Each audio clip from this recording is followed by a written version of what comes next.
نحمده بجلال قدسه الناصرة الناقصات ونحمده حمدا يملأ أقطار الأرض والسماوات ونشكره شكرا على نعمه المتظاهرات المتواترات ونستعينه على كف البأساء وكشف السراء في جميع الحالات والصلاة على نبيه محمد صاحب الآيات والبينات المكمل بطريقته وشريعته سائر الكمالات وعلى آله العاصين من الشرور والسلامات الذين أذهب الله عنكم الرجس وطهركم تطهيرا. اللهم صل على محمد وآل محمد. أما بعد فقد قال الله تعالى سبحانه في القرآن المجيد وهو أصدق الصادقين وقوله الحق. بسم الله الرحمن الرحيم. قل أعوذ برب الناس ملك الناس إله الناس محمد. اللهم صل على محمد وآل محمد. جیسا کہ آپ سبھی حضرات کے علم میں اور آپ کے خاطرات میں یہ بات موجود ہے کہ تین روز گزرے ہوئے روز میں جن طبیعت بڑے حساس تھی اور خدا کا شکر ہے آپ لوگوں کی دعائیں کہ دوبارہ آپ کے سامنے حاضر ہوا. عزیزان گرامی کر آپ مسلسل جس سورہ کی تلاوت سن رہے ہیں قل اعوذ برب الناس، اس سلسلے سے میں آج اپنی ساری باتیں سمجھتے ہوئے کیونکہ آج مجلس آخری مجلس ہے ڈال کر مجلس کو یہیں پر تمام کرنے کی کوشش کروں گا تاکہ وہ بات جو منتشر ہے انہیں ایک جگہ جمع کیا جائے اور ایک نتیجہ آپ کے سامنے پیش کیا جائے. لہٰذا آواز بلند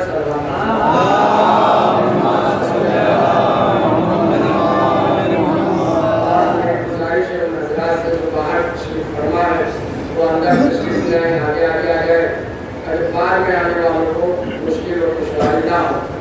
سبھی حضرات سے گزارش کی سلوات پڑھتے ہوئے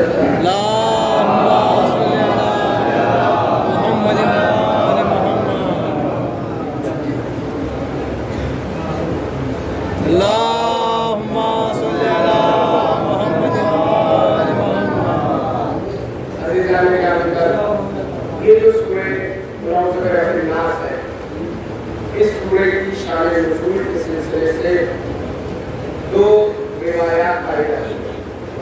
ایک روایت تو یہ ہے کہ جو اذان میں نقل ہے وہ یہ کہتے ہیں کہ یہ سورہ اس وقت نازل ہوا کہ جب رسول اکرم پر کسی یہودی نے، کسی دشمن اسلام نے، کسی دشمن رسول نے آپ کے اوپر جادو کیا اور آپ اس سے متاثر ہوئے. بہت توجہ، آپ اس سے متاثر ہوئے تو لہٰذا جادو کا اثر آپ پر ہوا تو پروردگار عالم نے اس جادو، اس اثر کو دور کرنے کے لیے اس سورہ کو نازل کیا ہے. یہ ایک تفسیر. دوسرا جو ہمارے یہاں جو اہل تشیع ہے، شیعہ حضرات ہیں، ان کے یہاں اس طرح کا کوئی لیٹر نہیں پایا جاتا ہے. وہ یہ کہتے ہیں کہ یہ سورہ مسلسل اور خاص طور پر شیطان کے وسوسوں کو بیان کرنے کے لیے نازل ہوا ہے کہ پروردگار عالم یہ کہہ رہا ہے اگر کوئی انسان شیطان کے وسوسوں سے اپنے آپ کو بچانا چاہتا ہے تو وہ اس سورے کی صبح شام ہر وقت تلاوت کرے. صلوات پڑھ رہے ہیں محمد